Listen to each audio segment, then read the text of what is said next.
संगत जी, आपका हमारे चैनल में स्वागत है।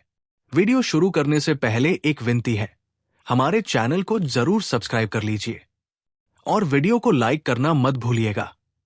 कमेंट में राधा स्वामी जी जरूर लिख दीजिए और अपने शहर का नाम जरूर लिखें। बाबा जी और हुजूर जी की प्यारी संगत जी, राधा स्वामी जी।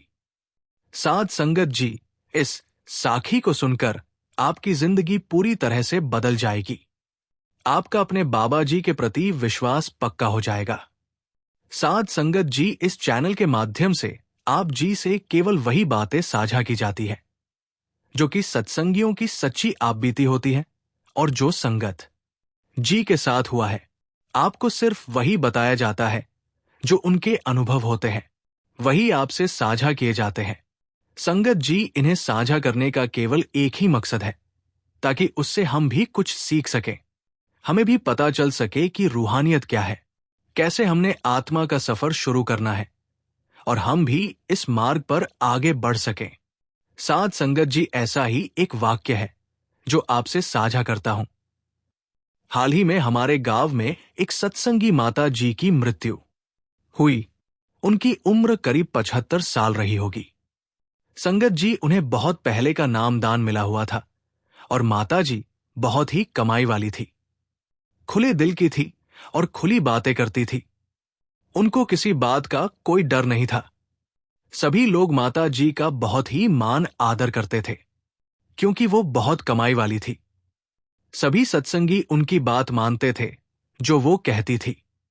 उनके वचनों का पालन सभी करते थे और वो सेवा भी बहुत करती थी।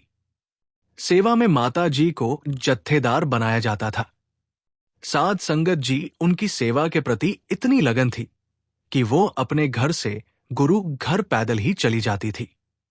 इतनी उनकी सेवा के प्रति लगन और सभी उनकी बात माना करते थे और कोई भी उनके हुक्म की उल्लंघना नहीं करता था, क्योंकि सबको पता था कि माताजी बहुत कमाई वाली है। उनके 2 बेटे थे और माताजी के दोनों बेटों की अपनी अपनी दुकानें हैं। माताजी अपने बच्चों को भी कहा करती थी कि बेटा, आप नाम दान ले लो, लेकिन उनका मन दुनिया की तरफ था, अपने बिजनेस की तरफ था, इसलिए वो इन बातों पर गौर नहीं करते थे। लेकिन उनके बड़े बेटे ने माताजी के जोर डालने पर नाम ले लिया, लेकिन छोटे बेटे ने नाम नहीं लिया था। साध संगत जी, जब माताजी का अंतिम समय आया तो माताजी अपने बिस्तर पर लेटी हुई थी और सभी संगत उनके घर पर इकट्ठी हुई थी। सभी उस समय रो रहे थे क्योंकि सबका माताजी के साथ बहुत प्रेम और प्यार था। सभी माता से बहुत प्यार करते थे। वहां पर कुछ बच्चे भी थे जो माता जी की ऐसी हालत को देखकर रो रहे थे, और कुछ ऐसे सत्संगी थे जो माता जी को देखकर रो रहे थे।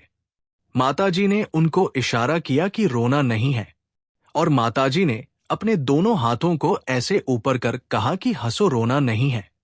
और ऐसा माताजी ने 2 बार कहा कि हंसो, मुझे कोई रोता हुआ दिखाई नहीं देना चाहिए। ऐसा उन्होंने इशारों से कहा। साध संगत जी, उनकी मृत्यु से 10 से 15 मिनट पहले उनकी आवाज चली गई। वो चुप हो गई और जो भी वो कहती थी इशारों से कह रही थी। इशारों इशारों में सब बता रही थी। माता जी कह रही थी कि हंसो, कोई रोता हुआ नहीं दिखना चाहिए। तो माता जी की ये बात मानकर कुछ सत्संगी हंसने लग पड़े। माता जी के चेहरे पर एक अजीब सी मुस्कान थी और माता जी बहुत खुश लग रही थी, और माता जी की खुशी का कोई ठिकाना नहीं था। वो बहुत खुश थी और संगत को भी खुश रहने के लिए बोल रही थी, उनको हंसने के लिए कह रही थी, क्योंकि साध संगत जी, ऐसी बात केवल वही कर सकता है जो पहुंचा हुआ हो। नहीं तो आप देख ही सकते हैं कि बिना गुरु के लोगों की कैसे मृत्यु हो जाती है। उन्हें पता ही नहीं चलता कि हम आज सोए हैं, पता नहीं कल उठेंगे भी या नहीं। लेकिन जो सद्गुरु के प्यारे हैं, जिन्हें नाम की बख्शीश हुई है, उन्हें पहले ही खबर हो जाती है कि इस समय मुझे जाना है, तो वो पहले ही तैयारी कर लेते हैं। जैसे माताजी को भी पहले ही मालूम पड़ गया था कि सद्गुरु इस समय मुझे लेने आने वाले हैं। वो जो 10 से 15 मिनट थे, उसमें माताजी सबको भजन सिमन करने के लिए बोल रही थी, और जो रो रहे थे उनको हंसने के लिए कह रही थी। उस समय माता जी के कमरे में कुछ लोग आए हुए थे। माता जी ने अपने बड़े बेटे को इशारे से कहा कि जिन्हें नाम मिल चुका है, जिन्हें सद्गुरु से नाम की बख्शिश हो चुकी है, केवल वही मेरे पास होना चाहिए।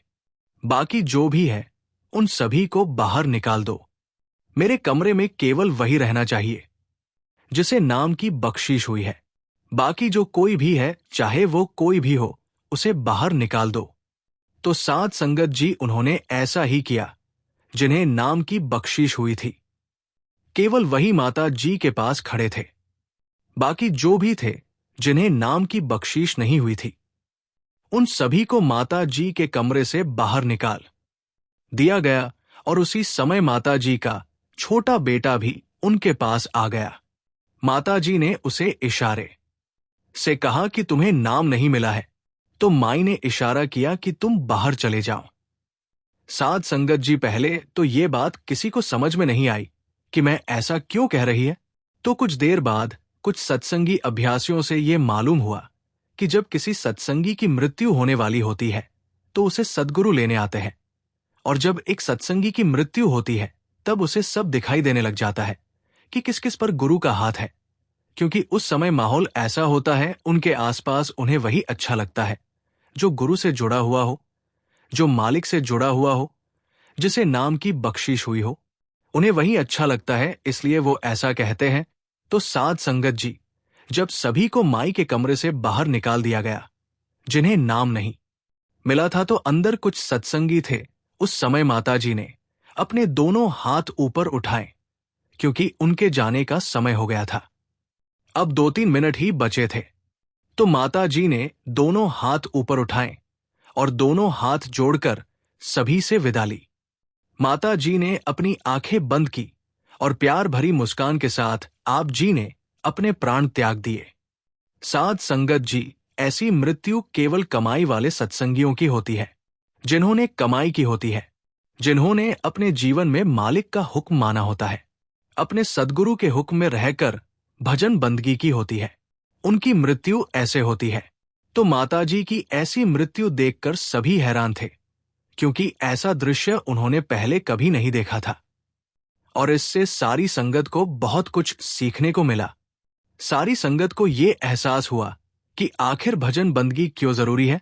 आखिर सद्गुरु किस लिए कहते हैं कि भजन बंदगी करो, क्योंकि अंतिम समय केवल भजन बंदगी ही है जो हमारे साथ जाएगी। कोई भी चीज हमारे साथ नहीं जाएगी, और अंतिम समय केवल हमारी भजन बंदगी ही देखी जाएगी। इसीलिए सद्गुरु भजन बंदगी पर इतना जोर देते हैं कि भाई जितना समय हो सके भजन बंदगी पर लगाओ। साध संगत जी, माता जी से संबंधित एक वाक्य और भी है। संगत बताती है कि वह जो माता जी थी, वो एक दिन संगत के साथ सेवा कर रही थी। उनकी सेवा घास खोदने की लगी हुई थी, तो सभी संगत सेवा कर रही थी, और साध संगत जी उस समय वहां पर किसी को सांप दिखाई दिया। सभी ने उसको देखा, क्योंकि वहां पर बहुत शोर मच गया था कि वहां पर सांप है। वहां पर खड़ी सारी संगत डर गई थी। सभी संगत के हाथ में दातियां थी।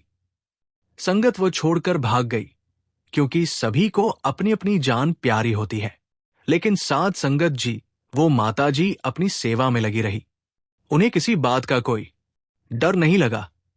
संगत कहती है कि ऐसे लग रहा था जैसे माता जी को कोई फर्क ही नहीं पड़ा हो कि उनके पास सांप है। वो अपनी सेवा में मग्न थी और सेवा करती रही। उन्हें कोई फर्क नहीं पड़ रहा था। साध संगत जी कुछ देर बाद सभी वापस अपनी जगह पर आए और अपना अपना काम करने लग गए। इस वाक्य से माता जी से हमें यह सीखने को मिला कि अगर हम मालिक से जुड़ गए हैं, अगर हम भजन बंदगी करते हैं और पूरा समय देते हैं, तो किस बात की चिंता करनी, क्योंकि हमारी रक्षा वो मालिक कर रहा है। तो हमें किस बात का डर है। हमें ऐसी छोटी छोटी चीजों से डरना नहीं चाहिए। साध संगत जी, जो ऐसे अभ्यासी और कमाई वाले हैं, वो किसी बात से डरते नहीं हैं, क्योंकि उन्हें पता है कि उनकी संभाल मालिक खुद कर रहा है। तो वो निडर होते हैं और मालिक के बहाने में रहते हैं। उनका ऐसा विश्वास देखकर हमें भी यही प्रेरणा लेनी है कि हमें भी उनके जैसा बनना है। हमें भी भजन बंदगी करनी है। नाम की कमाई करनी है, ताकि हमारे अंदर भी वो विश्वास आ सके जो उनके अंदर है। साध संगत जी सभी को माता जी से बहुत कुछ सीखने को मिला है और इसलिए सभी संगत उनसे बहुत प्यार करती थी। आज भी कुछ संगत उनको याद कर करके रोने लगती है। साध संगत जी ऐसे कमाई वाले जीवों का इस संसार पर नाम अमर हो जाता है, जो मालिक के साथ जुड़े होते हैं, जो उसकी भजन बंदगी करते हैं और उसके भाने में रहते हैं। फिर लोग उन्हें याद करते हैं, क्योंकि ऐसे जीव बार बार नहीं आते। संगत जी, आज हम आपके साथ एक बेहद खास अनुभव साझा करने जा रहे हैं, जो हुजूर जी के हाल ही में हुए कुआलंपुर और मलेशिया प्रवास से जुड़ा है। हुजूर जी ने जहां संगत को अपने प्रेम और ज्ञान से निहाल किया, वही भजन, सेवा और नाम की महिमा पर गहरी शिक्षाएं भी दी। इस यात्रा में सवाल जवाब के माध्यम से हजूर जी ने जीवन के कर्मों, विवेक, भक्ति और सत्संग की वास्तविक समझ हमें दी। साथ ही ये बताया कि असली सुरक्षा और सच्चा संतोष केवल मालिक के साथ जुड़ने में ही है। आज हम आपके लिए उन शिक्षाओं का संकलन लेकर आए हैं, जिनमें हजूर जी ने सरल और स्पष्ट शब्दों में हमें बताया कि कैसे अपने जीवन को सही दिशा में ढालें, भजन, सिमरन और सेवा के महत्व को समझें और अपनी आंतरिक शक्ति के माध्यम से सुख, दुख और बाहरी परिस्थितियों से ऊपर उठे। हुजूर जी ने लगातार इतने टूर किए हैं कि हर जगह संगत को अपने दर्शनों से निहाल कर दिया। आज हुजूर जी ने मलेशिया में सवाल जवाब किए और साथ ही पैदल चलकर संगत को दर्शन भी दिए, जिससे माहौल पूरी तरह रूहानी हो गया। आज सुबह ठीक 9 बजे हुजूर जी का कार्यक्रम कुआलंपुर मलेशिया में आयोजित हुआ, जहां उन्होंने लगभग 1 घंटे तक संगत को अपने वचनों से निहाल किया। इसके बाद हुजूर जी ने पैदल चलकर दर्शन दिए। हुजूर जी का आज पहला कार्यक्रम कुआलंपुर में ही हुआ और कल का कार्यक्रम मनीला, फिलीपींस में निर्धारित है। हुजूर जी ने जब पैदल दर्शन दिए तो हर चेहरे पर संतोष और सुकून साफ दिखाई दे रहे था। वहां ज्यादा भीड़ नहीं थी। संगत कम होने की वजह से सभी को बहुत सुकून और आराम के साथ दर्शन प्राप्त हुए और हुजूर जी ने बड़े प्रेम भाव से सवाल जवाब किए। वहां बड़ी बड़ी स्क्रीनें लगी हुई थी, जिन पर हुजूर जी बेहद सुशोभित और शांत दिखाई दे रहे थे। इन्हीं दर्शनों और सवाल जवाब के समय एक घटना भी घट गई, जब एक बुजुर्ग माताजी बहुत जोर जोर से रोने लगी। जब उनसे पूछा गया तो उन्होंने बताया बाबा जी के दर्शन 2018 में हुए थे। उसके बाद मुझे फिर कभी मौका ही नहीं मिला। बाबा जी यहां बहुत बार आए, लेकिन किसी ना किसी कारण से मैं यहां तक नहीं पहुंच पाई और मैं तब से आज पूरे 7 सालों से हर रोज यही अरदास कर रही थी कि बाबा जी मुझे अपने दर्शन दे दो। और आज बाबा जी हुजूर जी के रूप में मुझे दर्शन देने यहां पहुंचे। बाबा जी का लाख लाख शुक्र है, जो बाबा जी हुजूर जी का रूप बनकर यहां आए। उस बीवी का बार बार यही कहना था कि मलेशिया का अचानक प्रोग्राम बाबा जी ने सिर्फ इसलिए रखवाया है जिससे कि मैं बाबा जी के दर्शन कर सकूं। वो बीवी लगातार रो रही थी और अपने इमोशंस को संभाल नहीं पा रही थी। संगत जी, इसमें कोई दो राय नहीं है कि अचानक जब भी बाबा जी का कोई प्रोग्राम होता है तो वो हमारे लिए भले ही अचानक हो, लेकिन बाबा जी किसी ना किसी रूह की अरदास पर ही ऐसे एकदम से प्रोग्राम रख लेते हैं। आपको याद होगा, अभी कुछ महीने पहले बाबा जी पंजाब के एक छोटे से सेंटर से दर्शन देकर निकले थे कि रास्ते में बाबा जी की कार का टायर फट गया था। सिक्योरिटी टीम ने बाबा जी को आगे चल रही दूसरी कार में आने का निवेदन किया था। तो उस समय जब बाबा जी अपनी कार से निकलकर आगे वाली कार की तरफ जा रहे थे, तो वहां पास में खड़ी एक लोकल बस में से किसी ने बाबा जी की फोटो खींच ली थी, जो सोशल मीडिया पर बहुत वायरल हुई थी। अब टायर फटना तो एक आम सी बात मानी जाती है, लेकिन संगत जी उस बस में बैठी ना जाने कौन सी रूह बाबा जी के दर्शनों को तड़प रही थी। तो बाबा जी की कार का टायर उसी जगह फटा जहां वो बस खड़ी थी, ताकि उस रूह को बाबा जी के दर्शन नसीब हो जाए। दुनिया के लिए तो ये सिर्फ एक इत्तेफाक था कि कार का टायर फट गया, लेकिन ये सद्गुरु की मौज होती है दुनिया के लिए जो इत्तेफाक होता है वो एक पूर्ण गुरु की प्लानिंग का हिस्सा होता है। संगत जी, कल मलेशिया में जो सवाल जवाब हुए वो भी बहुत बड़ी सीख देने वाले रहे। आइए एक एक करके आपको सुनाते हैं। सबसे पहले किसी ने सवाल किया कि हुजूर जी, जब हम इस इंसानी शरीर को धारण करते हैं और पुराने कर्मों का हिसाब देना पड़ता है, तो क्या नए कर्मों का हिसाब भी देना होगा? इस पर हुजूर जी ने बड़े प्यार से उत्तर दिया, बेटा, कर्मों का भुगतान तो हर हाल में करना ही पड़ता है। और ये बात सुनकर पूरी संगत गहरी सोच में डूब गई। हुजूर जी ने बड़े स्पष्ट शब्दों में समझाया कि कर्म चाहे पुराने हो या नए, उनका हिसाब तो देना ही पड़ता है। इसी कारण मालिक ने हमें भजन सिमरन दिया है और साथ ही विवेक की शक्ति भी दी है, ताकि जो भी कर्म हम करें वह सोच समझ कर करें। बाबा जी कहते हैं कि ये विवेक हमें इसीलिए दिया गया है ताकि हम देख सके कि हमारे नए कर्म किस दिशा में बन रहे हैं और पुराने कर्मों का भुगतान हमें किस भाव से करना है। हुजूर जी ने साफ कहा कि हमें नए कर्म नहीं बनाने चाहिए, बल्कि कर्मों के बंधन से बचने की पूरी कोशिश करनी चाहिए। इसके बाद वो भाई फिर आगे कहने लगा और पूरा माहौल गहरी सीख में डूब गया। उस भाई ने पूछा कि हुजूर जी, अगर मैंने पहले गलत कर्म कर लिए हैं तो क्या मैं उनका सच्चा पश्चाताप कर सकता हूं? इस पर हुजूर जी ने प्रेम से उत्तर दिया, बेटा, पश्चाताप वही होता है जिसमें इंसान अपनी गलती को माने, उससे सीख ले और दोबारा वही भूल ना करे। हुजूर जी ने कहा कि जिसके जीवन में ऐसा पश्चाताप आ जाता है वहां फिर केवल बख्शीश ही बख्शीश होती है। इसके बाद किसी और ने सवाल किया कि हुजूर जी, जब हम भजन सिमरन करते हैं तो कई बार मन इधर उधर भटक जाता है और ध्यान नहीं लग पाता, ऐसे में हमें क्या करना चाहिए? इस पर हुजूर जी मुस्कुराकर बोले, बेटा, मन का काम ही भटकना है, लेकिन हमारा काम है उसे बार बार प्यार से वापस भजन सिमरन में ले आना। और ये बात सुनकर संगत के दिल को बहुत सुकून मिला। हुजूर जी ने समझाया कि मन की आदत ही ऐसी है कि वो इधर उधर भागता रहता है, ये उसका स्वभाव है। हुजूर जी कहते हैं कि मन अपना काम कर रहा है और हमें भी अपनी सेवा पूरी निष्ठा से निभानी है। फिर एक भाई ने पूछा, हुजूर जी, यहां इस देश में अगर हम बाहर से खाना मंगवाएं या बाहर जाकर खाना खाएं तो लगभग हर रेस्टोरेंट में शाकाहारी भोजन के साथ मांसाहारी भोजन भी पकाया जाता है, तो क्या ऐसी जगह से हमें कुछ खाना चाहिए? हुजूर ने समझाया, बेटा, ऐसी जगह से हमें बचकर चलना है।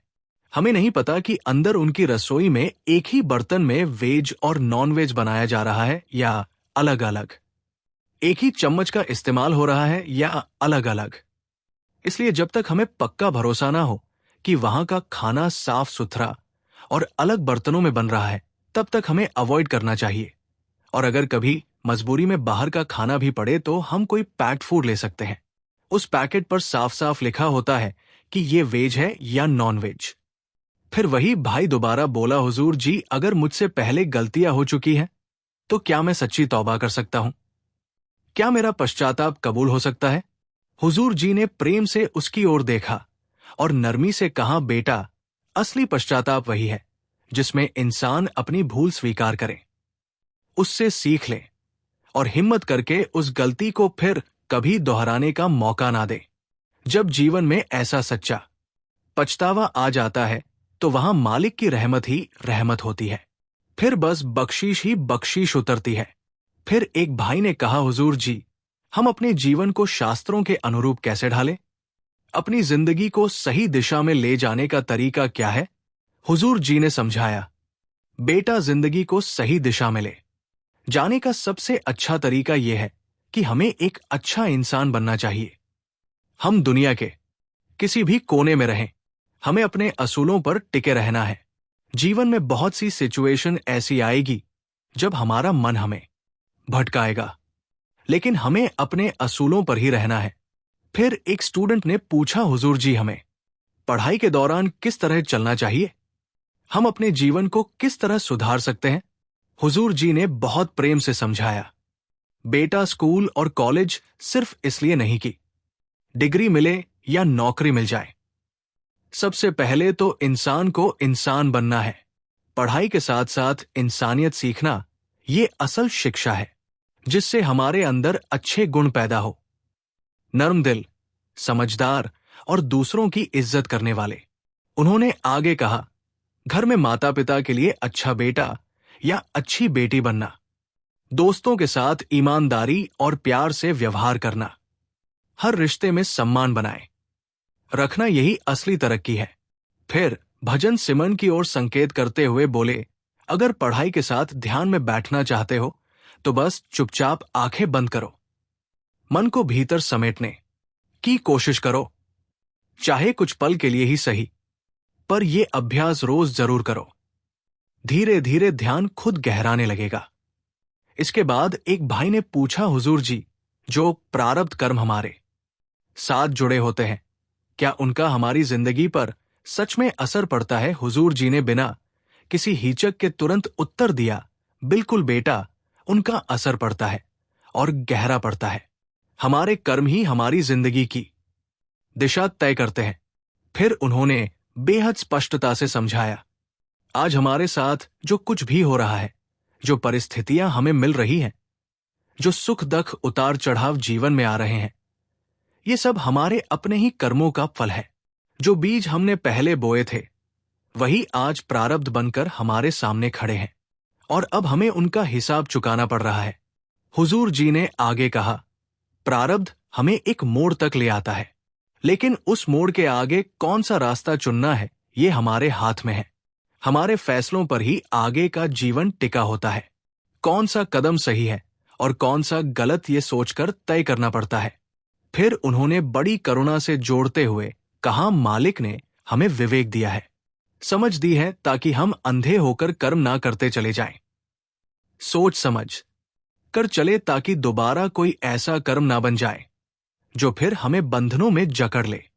उन्होंने ये भी स्पष्ट किया, सिर्फ ये कहकर कि सब कुछ तो कर्मों में लिखा है, हाथ पर हाथ धरे बैठे रहना ठीक नहीं, अपनी ओर से सही दिशा में कदम उठाना जरूरी है। भजन सिमरन करना, भीतर की ओर मुड़ना और मालिक की तरफ बढ़ने की कोशिश करते रहना, यही हमारा फर्ज है। इसके बाद एक बहन ने पूछा, हुजूर जी, जब हम भजन सिमरन में बैठते हैं तो मन बार बार भटक जाता है, ध्यान टिकता ही नहीं, ऐसे में हमें क्या करना चाहिए? हुजूर जी ने हल्की सी मुस्कान के साथ जवाब दिया, बेटा, मन का स्वभाव ही है इधर उधर भागना, उसका काम भटकना है और हमारा काम है उसे प्यार से बिना गुस्सा किए बार बार भजन सिमरन की तरफ लौटाना। यही अभ्यास है। ये सुनते ही संगत के चेहरों पर जैसे शांति उतर आई। उन्होंने आगे समझाया, मन को दोष मत दो, वो अपना काम कर रहा है और हमें अपना काम निभाना है। सेवा, सुमिरन और नाम में लगने की कोशिश, यही हमारी जिम्मेदारी है। इसके बाद एक लड़के ने पूछा, हुजूर जी, हम स्कूल में मन लगाकर पढ़ते हैं, अपनी पूरी कोशिश करते हैं, फिर भी कई बार अच्छे नंबर नहीं आते, जबकि कुछ लोग कम पढ़कर भी बहुत बढ़िया अंक ले आते हैं और उन्हें नौकरी भी जल्दी मिल जाती है। ऐसा फर्क क्यों होता है? हुजूर जी ने बड़े शांत स्वर में उत्तर दिया, बेटा, मैं मानता हूं कि आज के समय में पढ़ाई सचमुच मुश्किल हो गई है, मेहनत करनी पड़ती है, दबाव भी बहुत होता है, पर सिर्फ पढ़ाई ही सब कुछ नहीं है। पढ़ाई के साथ जीवन की समझ भी जरूरी है। उन्होंने आगे समझाया, पढ़ना बेहद अहम है, इसमें कोई शक नहीं, लेकिन ये मत सोचो कि जीवन की हर सफलता सिर्फ अंकों पर टिकती है। कई बार मालिक की रजा हमारे लिए कुछ और संवार रही होती है। समय थोड़ा लग सकता है, लेकिन जब ऊपर वाला अवसर देता है तो वही मेहनत रंग भी लाती है। फिर किसी ने पूछा, हुजूर जी, क्या सुख और दुख पहले से ही लिखे हुए होते हैं? हुजूर जी ने बड़ी सरलता से जवाब दिया, सुख और दुख हमारे कर्मों से जुड़े हैं। जैसे कर्म हम करते हैं उसी के अनुसार फल मिलता है। ये कोई सजा या इनाम नहीं बल्कि परिणाम है। फिर उन्होंने बहुत गहराई भरे शब्द कहे, जब इंसान परमार्थ की राह पकड़ लेता है तो धीरे धीरे उसे समझ आने लगता है कि सुख और दुख इतने बड़े नहीं रह जाते, वे बस जीवन का हिस्सा भर लगते हैं। असली बात यह है कि हम उनसे ऊपर कैसे उठते हैं। उन्होंने भजन सिमरन का महत्व बताते हुए कहा, जब हम नाम में बैठते हैं तो ये अभ्यास हमें भीतर से बदलना शुरू कर देता है। जैसे जैसे सिमरन गहरा होता है, मन सुख दुख की पकड़ से बाहर उठने लगता है।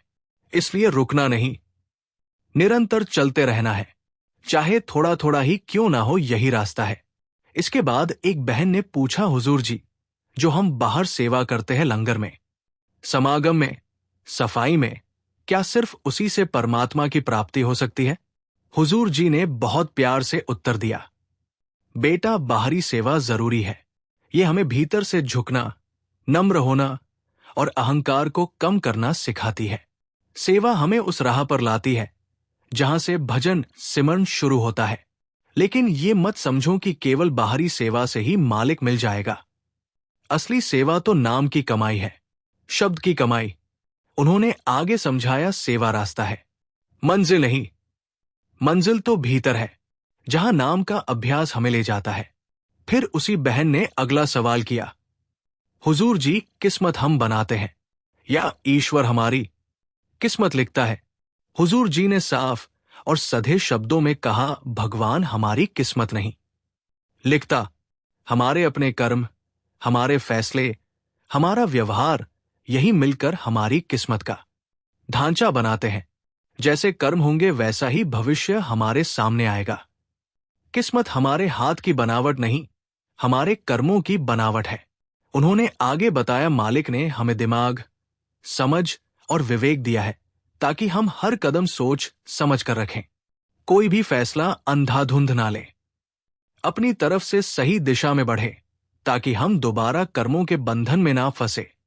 और फिर बड़ी नरमी से कहा, अगर इंसान भरोसे के साथ मालिक की रजा मानकर चलता रहे तो रास्ते अपने आप खुलते जाते हैं। भजन सिमरन और भरोसा, यही दो चीजें इंसान को कर्मों के जाल से बाहर निकाल सकती है। इसलिए हर हाल में मालिक पर विश्वास बनाए रखो। संगत जी, ये थे वो सवाल जवाब जो मलेशिया की संगत और हुजूर के बीच हुए। आइए अब हम आपको एक सच्ची घटना सुनाते हैं। ये घटना उन लोगों को जरूर सुननी चाहिए जो भीतर पूजा में विश्वास रखते हैं। पुराने समय की बात है। सद्गुरु नानक देव जी रावी नदी के किनारे गहरी शांति में मालिक का स्मरण कर रहे थे। तभी नगर का धनी व्यापारी सेठ धनीचंद वहां पहुंचा। उसने पहले भाई मर्दाना जी से पूछा, ये महापुरुष कौन है? भाई मर्दाना जी ने सहज भाव से उत्तर दिया, ये जगत के मार्गदर्शक सद्गुरु नानक देव जी हैं। धनीचंद सद्गुरु के पास गया और बोला, महाराज, आज मेरे पिता का श्राद्ध है, क्या आप मेरे घर भोजन के लिए पधारेंगे? सद्गुरु नानक ने शांत स्वर में कहा, ठीक है, अपना पता बता दो, हम आ जाएंगे।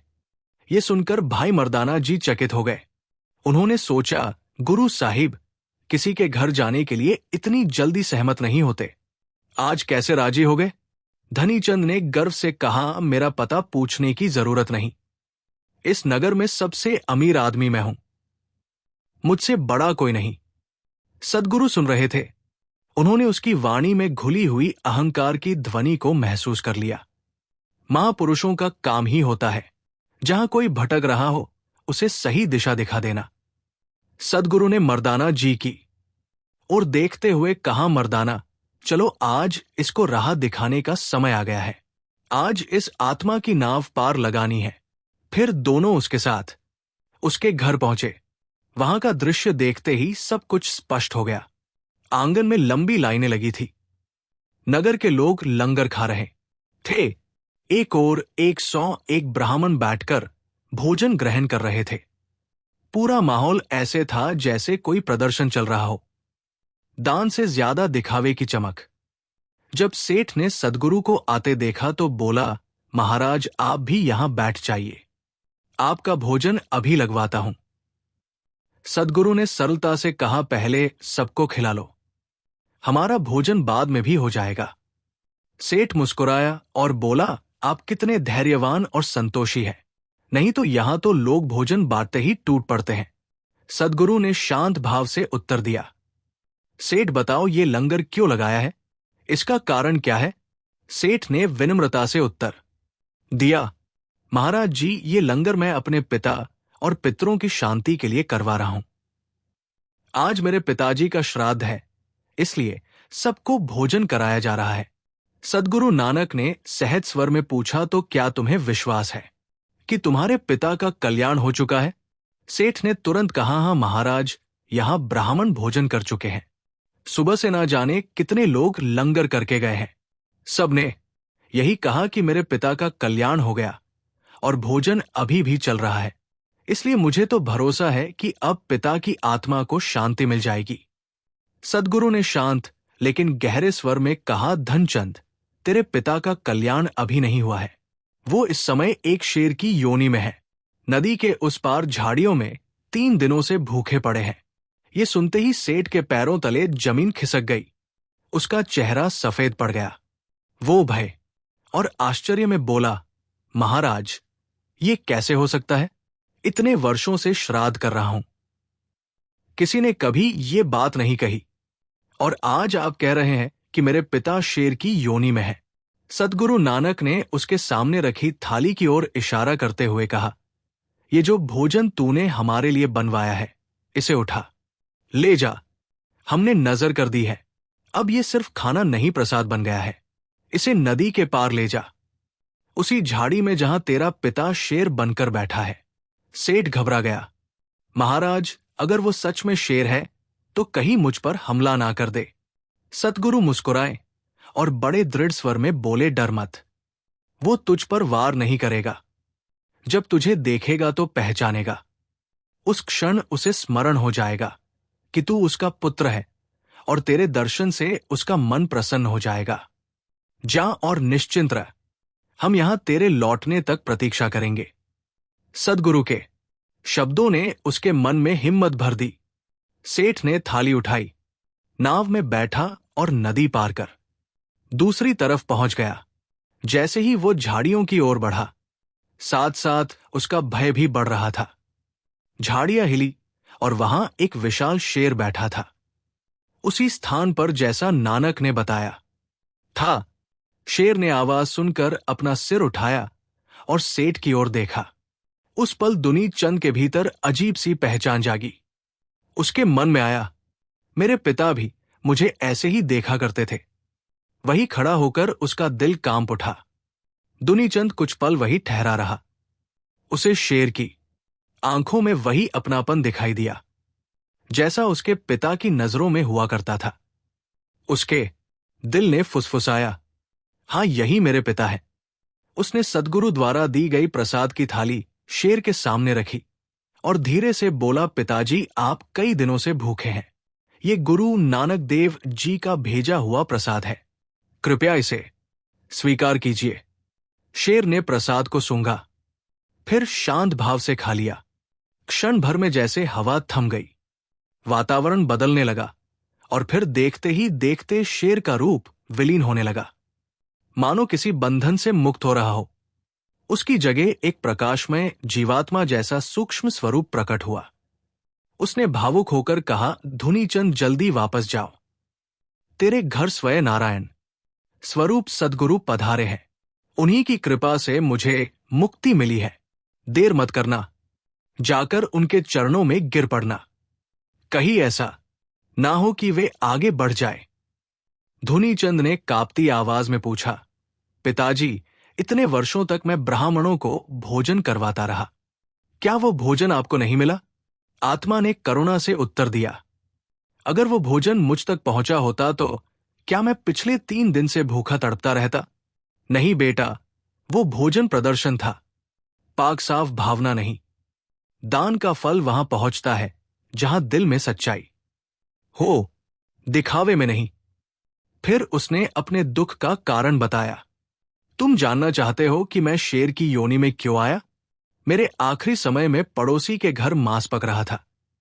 उसकी गंध मेरे पास आई और मन में इच्छा उठी, काश थोड़ा मुझे भी मिल जाए। बस वही एक ख्याल मेरी डोर बन गया।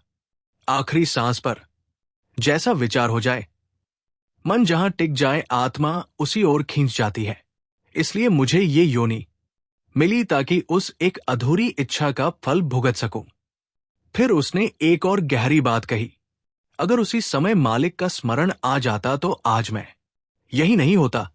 अंतिम वेला में नाम का सहारा मिल जाए तो स्वयं परमात्मा लेने आ जाता है। धनीचंद की आंखों से आंसू बह निकले। वो थाली उठाकर तेजी से वापस लौटा।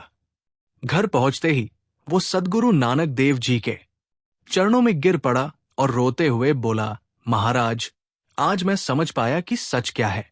आपने मेरे पिता का कल्याण कर दिया। अब बारी थी उस सेठ को दूसरी सीख देने की, क्योंकि वो सेठ अमीर होने के कारण अहंकारी भी था और धन के पीछे पागल था।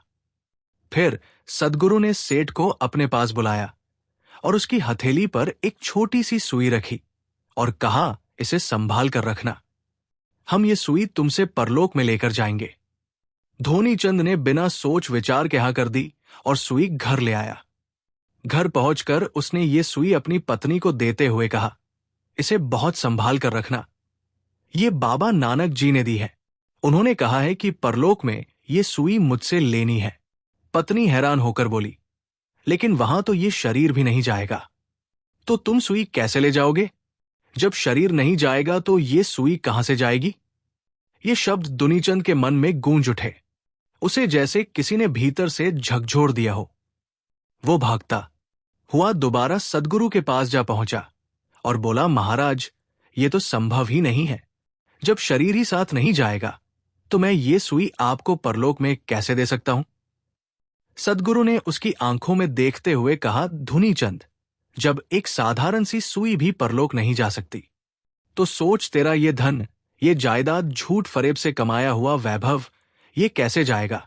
जो चीज तूने उम्र भर जोड़कर रखी वो साथ नहीं जाएगी, और जिसे साथ जाना चाहिए था तूने उसे कभी जोड़ा ही नहीं। इन शब्दों ने सेठ को भीतर तक हिला दिया। वो सोच में पड़ गया, अगर शरीर भी यही रह जाना है तो आखिर मेरे साथ जाएगा क्या? उसने विनती करते हुए पूछा, सद्गुरु, फिर वो कौन सी चीज है जिसे मैंने संग्रह नहीं किया, जबकि वही मेरे साथ जा सकती थी? सद्गुरु ने धीमे मगर दृढ़ स्वर में कहा, नाम की कमाई धुनीचंद, सिर्फ परमात्मा का नाम ही उस पार चलता है। यही असली पूंजी है जो ना यहां नष्ट होती है और ना वहां छोड़ी जाती है। इस संसार से ले जाकर जो कुछ देना है वो नाम की द्रव्य है, वही साथ जाएगी। उसी को तूने कभी कमाया ही नहीं। इन वचनों ने उसका जीवन बदल दिया। उसकी आंखों के सामने जैसे पर्दा हट गया। धुनीचंद गिर पड़ा और बोला, महाराज, अब मुझे समझ आ गया। धन तो जोड़ लिया पर असली पूंजी खो दी। अब मैं नाम की कमाई करना चाहता हूं। मुझे शरण में ले लीजिए।